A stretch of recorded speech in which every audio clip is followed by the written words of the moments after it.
आणि आता पाहणार आहोत 100% बातम्या। उपमुख्यमंत्री अजित पवारांनी मंत्रालयामधील वॉर रूममध्ये वरिष्ठ अधिकाऱ्यांची बैठक घेत रखडलेली विकास कामे मार्गी लावण्याच्या सूचना दिल्या। मात्र वॉर रूममधील बैठकीवरून महायुतीमध्ये कोल्ड वॉर सुरू झाल्याची राजकीय वर्तुळामध्ये चर्चा आहे आणि यावरून विरोधकांनी सत्ताधाऱ्यांना चिमटे काढले।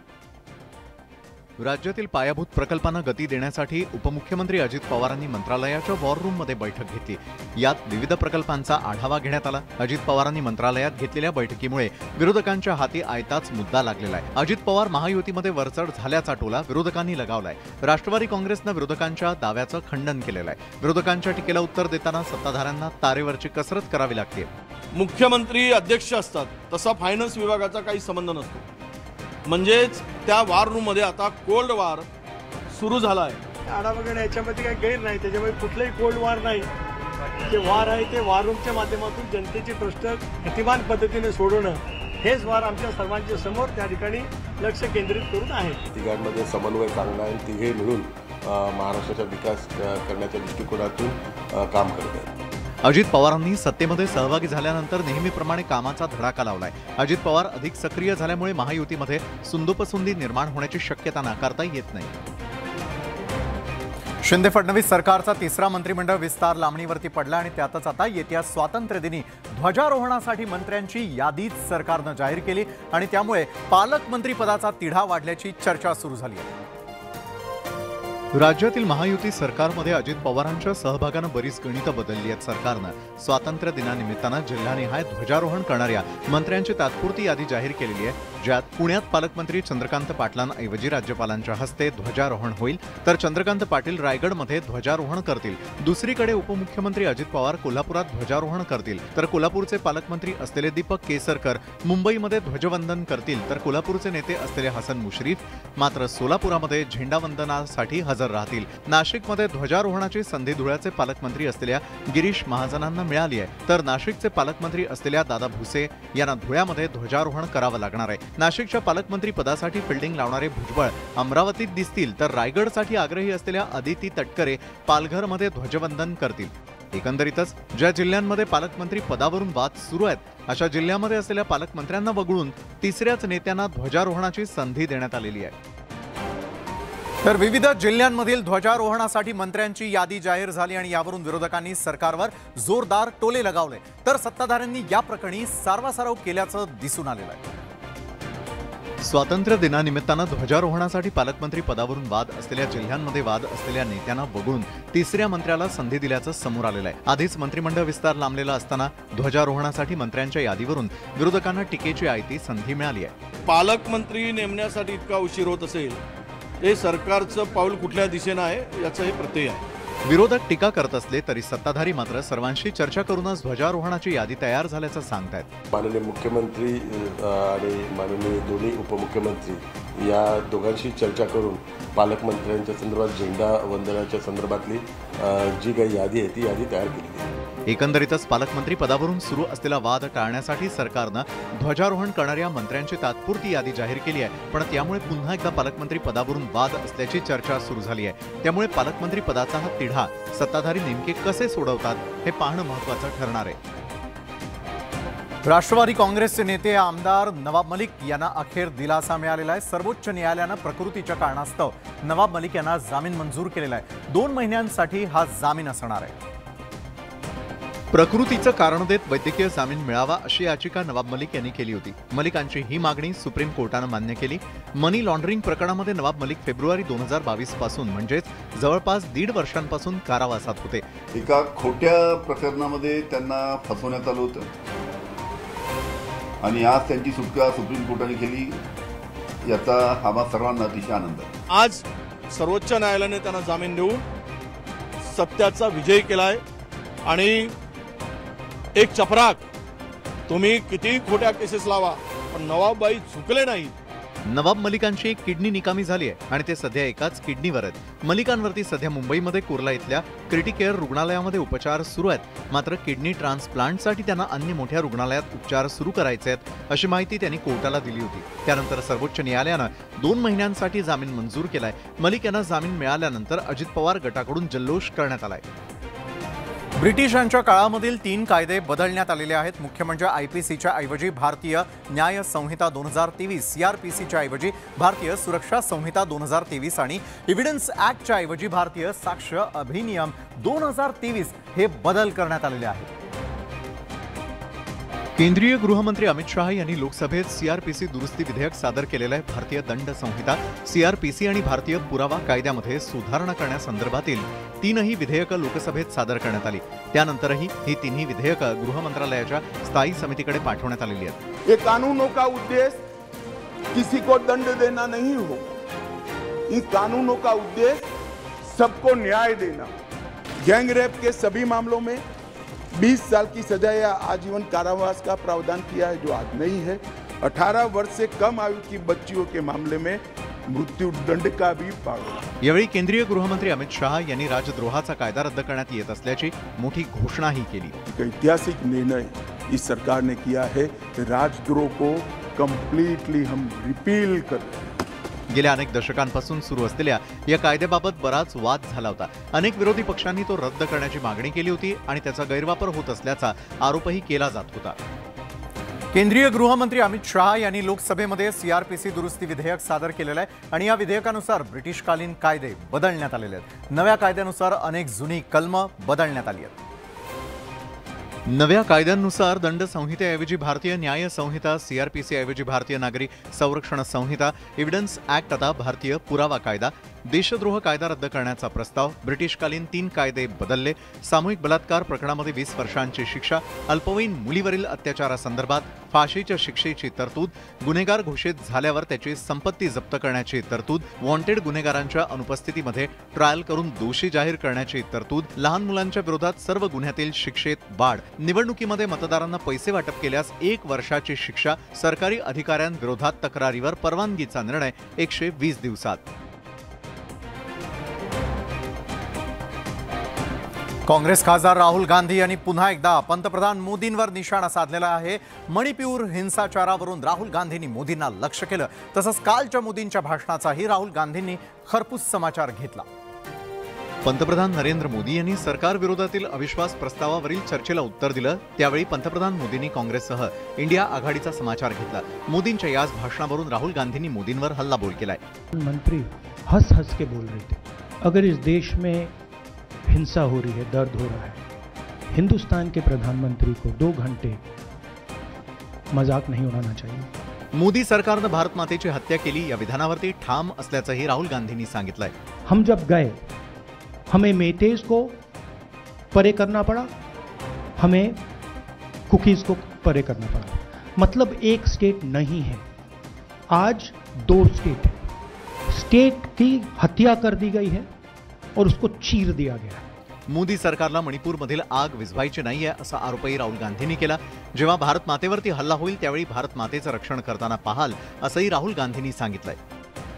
व्हीपच्या मुद्द्यावरून पुन्हा एकदा राजकीय घमासान होणार असल्याचं स्पष्ट झालंय. शिवसेनेनं ठाकरे गटाच्या 5 खासदारांना नोटीस बजावली आणि त्यामुळे दोन्ही पक्षातला वाद पुन्हा एकदा उफाळून आलाय.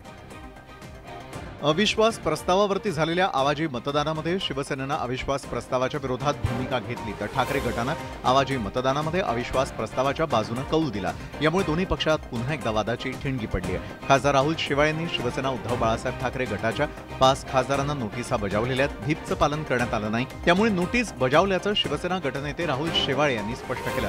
शिवसेनेचे जे खासदार अनुपस्थित होते त्यांच्यावर कायदेशीर कारवाई करण्याच्या दृष्टिकोनातून आता आम्ही विचार करत आहोत. त्यांनी माननीय सर्वोच्च न्यायालयाचा 11 चा निकाल बघावा आणि माननीय निवडणूक आयोगाचा 17 फेब्रुवारीचा निकाल जमत नसेल तर कुणाकडनं तरी भाषांतरकाराकडून घ्यावं. शिवसेनेच्या 16 आमदारांच्या पात्रतेवरती विधानसभा अध्यक्ष राहुल नार्वेकर निकाल देणार आहेत. त्या प्रकरणातही व्हीपचा मुद्दाच महत्वाचा आहे आणि त्यातच आता लोकसभेतील अविश्वासाच्या चर्चेमध्ये व्हीपचं पालन करण्यात आलं नाही. परिणामी व्हीपवरून आता दुसरी लढाई सुरू होणार असल्याचं स्पष्ट झालंय. आमदार जितेंद्र आव्हाडांनी ठाण्यामधील शिवाजी रुग्णालयामधील डॉक्टरांना जाब विचारला. मृत्यू झालेल्या रुग्णावरती 5 तास उपचार सुरू होते असा आरोप करत आव्हाडांनी कानशील लाल केले असते अशी भाषा वापरली. तर जितेंद्र आव्हाडांच्या आरोपांना सत्ताधाऱ्यांकडून जशास तसं उत्तर देण्यात आलंय. ठाण्यामधल्या शिवाजी रुग्णालयामधील कारभाराविषयी रुग्णांच्या नातेवाईकांकडून अनेक तक्रारी आल्यामुळे जितेंद्र आव्हाडांनी भेट दिली। यावेळी जितेंद्र आव्हाडांनी पाहणी करून रुग्ण आणि रुग्णांच्या नातेवाईकांशी संवाद साधला। त्यावेळी रुग्णांच्या नातेवाईकांना अश्रू रोखता आले नाही। रुग्णालयाच्या भोंगळ कारभारावरून त्यांनी रुग्णालय प्रशासनाला खडसावलं। इमरजेंसी वार्ड में लोग लेके आए थे, उसको क्या बोले 11 नंबर में जाओ, 11 नंबर में जाने के लिए भी वो लोग ने वार्ड बॉय नहीं दिए थे, हम दोनों लेके आए। पेशंट बेडच्या खाली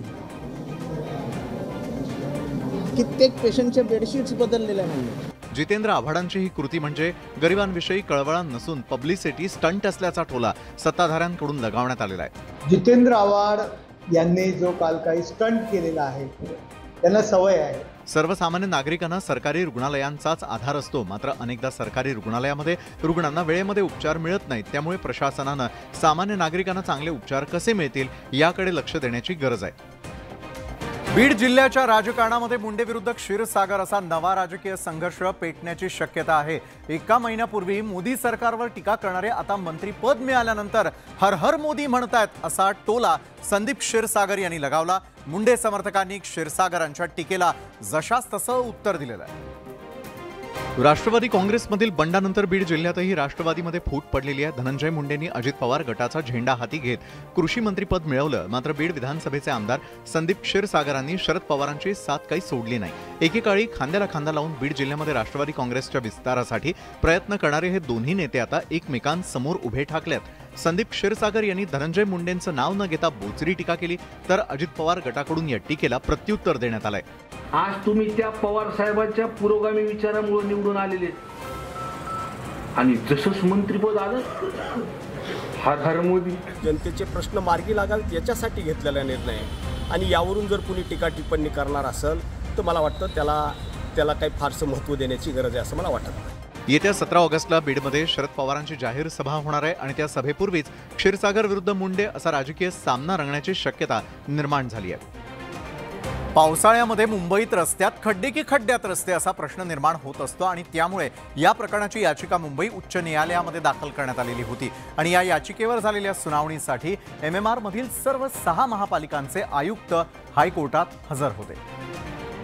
खड्ड्यांमुळे अपघात होतात, लोकांचे जीव जात आहेत। नागरिकांच्या मूलभूत सुविधांसाठी तुम्ही काय केलं असा सवाल कोर्टानं विचारला। खड्ड्यांच्या प्रश्नावरती हायकोर्टानं 5 वर्षांपूर्वीच स्पष्ट आदेश दिलेत। खड्डेमुक्त रस्त्यांसाठी 5 वर्ष पुरेशी नाहीत का असा सवालही कोर्टानं विचारला। राज्य सरकारचं काम आम्ही का करावं अशा शब्दात कोर्टानं राज्य सरकारला झापलंय। ठराविक काळानंतर केबलसाठी रस्ते वारंवार खोदले जातात। फोन, इंटरनेट या सेवा देणाऱ्यांना वारंवार रस्ता खोदल्याबद्दल कधी जबाबदार धरता का, त्यावर कारवाई करत नाही असा सवालही कोर्टानं विचारला। दर वॉर्ड 24 वॉर्डचे 24 कमिशनर म्हणजे 24 असिस्टंट कमिशनर्स इधर 2 नाहीतर वॉर्ड ऑफिसर्स आणि कपल्ड विथ ॲडव्होकेट कमिशनर्स ते दोन्ही जाऊन सर्वे करणार। याबाबत सविस्तर कामाचा अहवाल 29 सप्टेंबरच्या पुढील सुनावणी दरम्यान सादर करायचा आहे। त्यामुळे गणेश आगमन विसर्जनाआधी रस्ते खड्डेमुक्त होतील अशी अपेक्षा आहे। धुळ्याच्या चारणपाडा गावामध्ये सध्या तणावपूर्ण शांतता आहे। सध्या गावामध्ये कडक पोलीस बंदोबस्त तैनात करण्यात आलेला आहे। कोणत्याही अफवांवरती विश्वास न ठेवण्याचं आवाहन पोलिसांनी केलंय। धुळे जिल्ह्यातल्या शिरपूर तालुक्यामधील चारणपाडा गावात विश्व आदिवासी दिनानिमित्तानं लावण्यात आलेले बॅनर फाडल्याच्या कारणावरून 2 गटात तुफान राडा झाला। संतप्त जमावानं पोलीस अधिकाऱ्यांसह शिरपूरचे आमदार काशीराम पावरा यांच्या गाड्यांची प्रचंड तोडफोड केली। जमावानं केलेल्या हल्ल्यामध्ये 3 पोलीस अधिकाऱ्यांसह 15 पोलीस कर्मचारी तर 3 गावकरी जखमी झालेत। जखमींना उपचारासाठी रुग्णालयामध्ये दाखल करण्यात आलंय।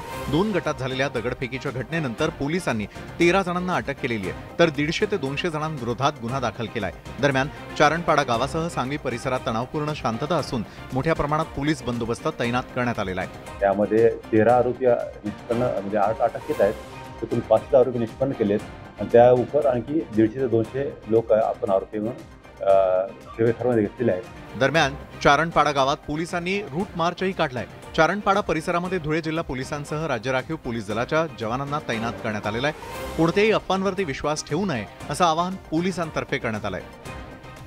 नाशिकच्या अंबड परिसरामध्ये 2 तरुणांची हत्या करण्यात आलेली आहे। किरकोळ वादावादीचं रूपांतर हाणामारीमध्ये झालं आणि या प्रकरणी संशयितांना ताब्यात घेण्यात आल्याची माहिती देखील मिळते। नाशिकच्या अंबडमधल्या संजीव नगर या भागामध्ये इब्राहिम खान आणि मिराज खान यांचे एका अल्पवयीन मुलासोबत किरकोळ कारणावरून वाद झाला। यानंतर या अल्पवयीन मुलानं त्यांच्या साथीदारांना बोलावून घेतलं। या सर्वांनी मिळून इब्राहिम आणि मिराज यांना मारहाण केली आहे। या दोघांवरही धारदार शस्त्रानं हल्ला केल्यानं मिराज खानचा जागीच मृत्यू झाला, तर इब्राहिम खान याचा रुग्णालयामध्ये उपचारादरम्यान मृत्यू झालाय। या घटनेमुळे परिसरामध्ये तणावाचं वातावरण निर्माण झालेलं होतं। या घटनेनंतर वरिष्ठ पोलीस अधिकारी घटनास्थळी दाखल झालेत। या प्रकरणी संशयितांना ताब्यात घेण्यात आल्याची माहिती मिळते। आधीच साथीच्या आजारांनी धुमाकूळ घातलेला तर दुसरीकडे ज्या इरई नदीमधून पाण्याचा पुरवठा केला जातो त्याच नदीमध्ये दूषित पाणी सोडण्यात आलं आणि त्यामुळे चंद्रपूरकरांचं आरोग्य धोक्यात सापडलंय। चंद्रपूरचे पालिका आयुक्त विपिन मुद्दा यांनी इरई नदीच्या प्रदूषणाची पाहणी केलेली आहे। इरई नदी प्रदूषित झाल्यामुळे गेल्या 3 दिवसांपासून दाताळा इथल्या इंटेक वेलवरून पाण्याची उचल बंद करण्यात आलेली आहे। त्यामुळे चंद्रपूर शहरामधील 40% भागाचा पाणीपुरवठा खंडित झालाय। महाराष्ट्र प्रदूषण नियंत्रण महामंडळाच्या अधिकाऱ्यांनी इरई नदीतून प्रदूषित पाण्याचे नमुने गोळा करून या प्रकरणाचा तपास सुरू केलाय। चंद्रपूर थर्मल पॉवर स्टेशननं इरई नदीमध्ये प्रदूषित पाणी सोडल्याचा आरोप सामाजिक कार्यकर्ते राजेश बेले यांनी केलाय। या सर्व पार्श्वभूमीवर आयुक्तांनी इरई नदी आणि रानवेंडली या नाल्याची पाहणी करून कारवाईचं आश्वासन दिलेलं आहे। निष्कर्ष निघाल्यानंतर ह्या पाण्याच्या बाबतीमध्ये जे रिपोर्ट येईल त्यानुसार नोटीस देऊन पुढील कारवाई करण्यात येईल। चंद्रपुरामध्ये इरई नदीचं पाणी दूषित झाल्यानं इथल्या ग्रामस्थांच्या आरोग्याचा प्रश्न निर्माण झालाय। त्यामुळे चंद्रपुरातील प्रदूषणावरती कायमस्वरूपी तोडगा काढण्याची गरज आहे।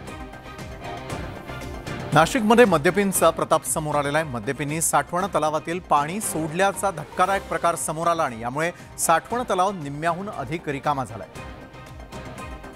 नाशिकच्या त्र्यंबकेश्वर रोडवरच्या महिरावणी गावातील या पाण्याचा साठवण तलाव, या साठवण तलावातील पाणीसाठा कमी झालाय। याला कारण ठरलंय तो मद्यपींचा प्रताप। मद्यपींनी या तलावातील पाणी सोडण्यासाठीचं जॅकवॉलचं लॉक तोडून पाणी सोडलं।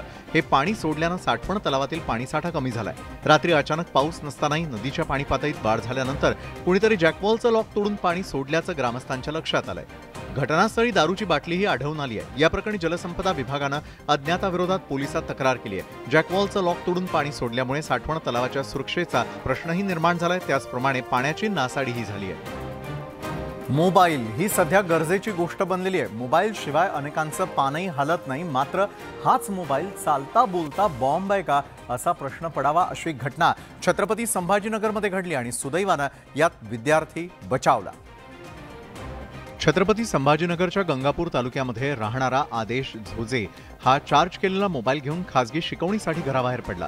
15 मिनिटांनंतर ट्युशनच्या जवळ जाताच अचानक आदेशच्या खिशामध्ये असलेला मोबाईल गरम होऊन त्याच्यामध्ये स्फोट झाला। घाबरलेल्या आदेशनं तत्काळ खिशातून मोबाईल खाली फेकून दिला। परिसरातील नागरिकांनी मोबाईलवरती पाणी टाकत आदेशला धीर दिला। मोबाईल स्फोटामुळे आदेशच्या मांडीला इजा झालेली आहे। सध्या मोबाईल हा गरजेची वस्तू बनलेला आहे आणि या पार्श्वभूमीवर फोनचा स्फोट रोखण्यासाठी मोबाईल चार्जिंगला लावलेला असताना बोलू नका। फोन अति तापमान आणि थेट सूर्यप्रकाशात ठेवणं टाळा। मोबाईलचा ओरिजिनल चार्जर वापरा। बॅटरीशी छेडछाड करू नका। फोन अतिगरम होत असल्याचं जाणवत असेल तर काहीतरी समस्या आहे असं समजावं। बॅटरी किंवा बॅक पॅनल फुगलेलं दिसत असल्यास फोन चार्ज करणं टाळा। अशा स्थितीतील फोन सर्व्हिस सेंटरला घेऊन जा। तर या होत्या संपूर्ण दिवसभरात आतापर्यंत घडलेल्या अतिशय महत्त्वाच्या अशा 100% बातम्या।